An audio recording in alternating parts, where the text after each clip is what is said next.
You wake up already behind. No alarm yet, but the tension is there, a heaviness behind your ribs. The day hasn't asked anything of you, but somehow you've already felt it. You move slower than you'd like. You scroll, delay, vanish into distraction, and yet the pressure follows you, not loud, but exacting. It doesn't come from anyone. No one said you should feel this way, but you do. There is a shame you carry without memory, inherited, absorbed, unnamed. A quiet conviction that you're already behind. Not because you are, but because you believed there was a race and that you lost. You try to push through, do more, prove something, catch up to the ghost you imagine ahead of you, but the harder you try, the deeper the ache.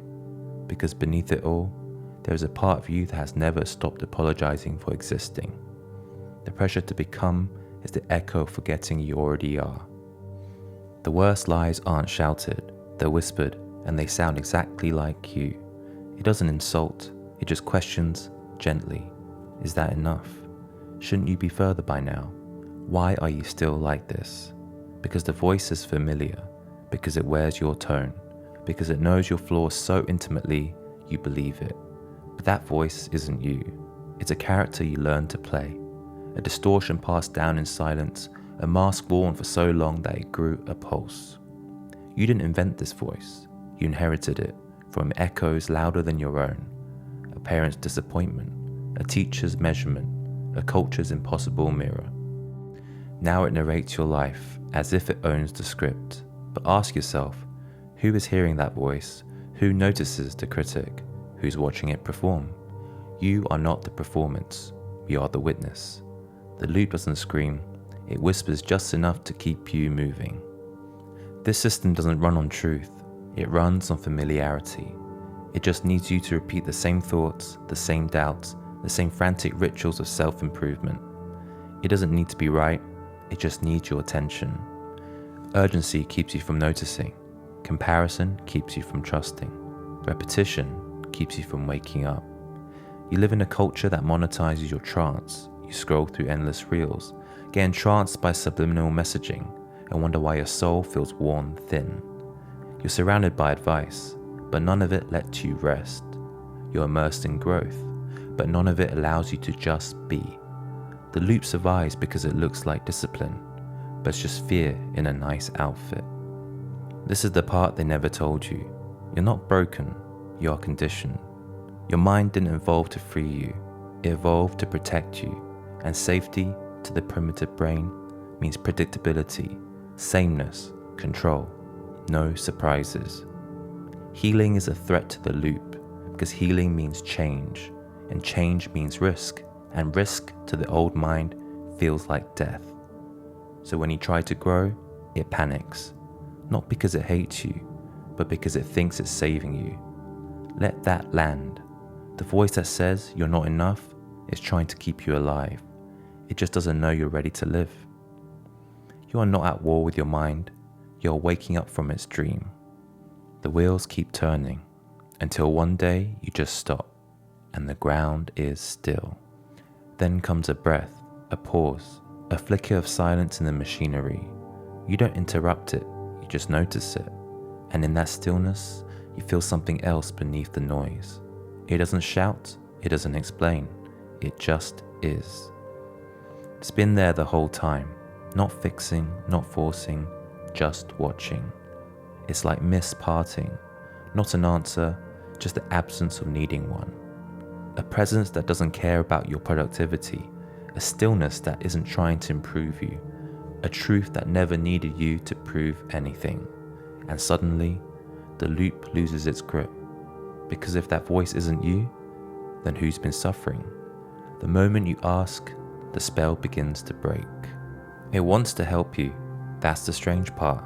This voice that loops and loops and loops, it thinks it's keeping you safe. It scans for threat, it avoids uncertainty. It holds the past like a shield and says, don't move, don't trust, don't change. But the threats it loops aren't real anymore. They're echoes, ghosts, shadows of teachers, parents, timelines, systems that never knew how to see you. The mind is like an overprotective parent, still bracing for a storm that already passed. It wants to protect you from the pain of becoming, but becoming is how you remember who you are. And so the loop tightens, and your nervous system runs the script, and your breath shortens every time something good is offered.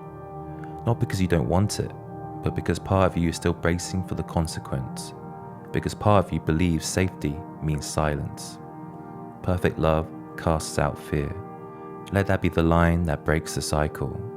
Let that be the whisper that rewrites the code. Let's name it. There's pressure to be somewhere else by now.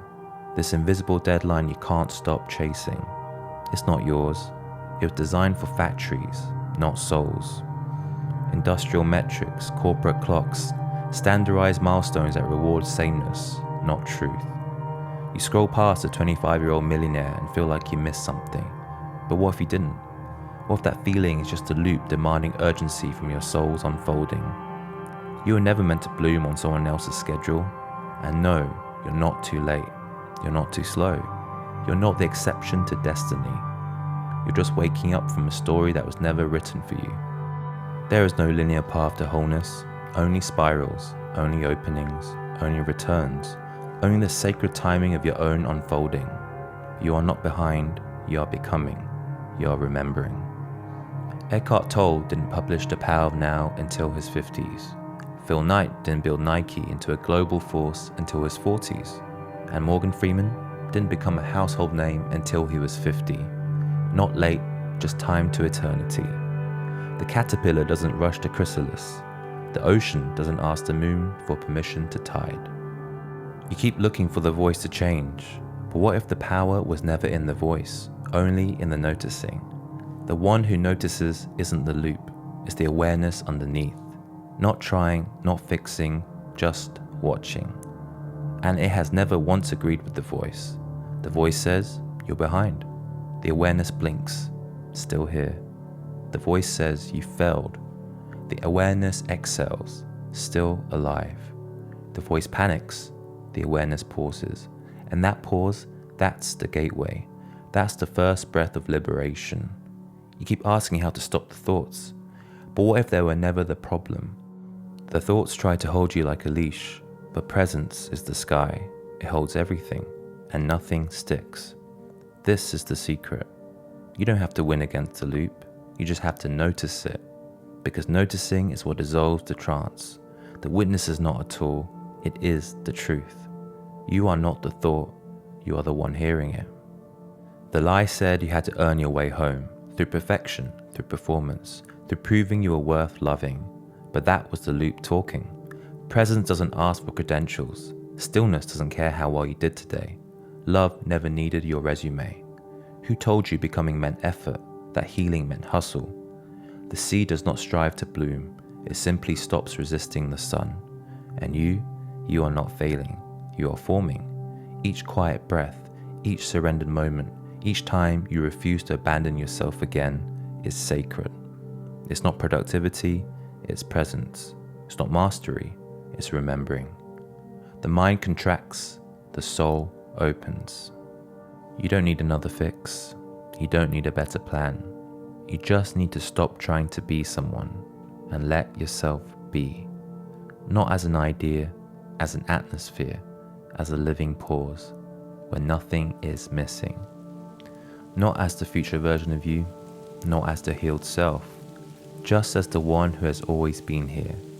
The loop breaks the moment you remember you were never supposed to become. You were supposed to return to what never left, to what never doubted, to what was always quietly waiting, just beyond the voice. You weren't meant to prove your place. You were meant to remember you already belong.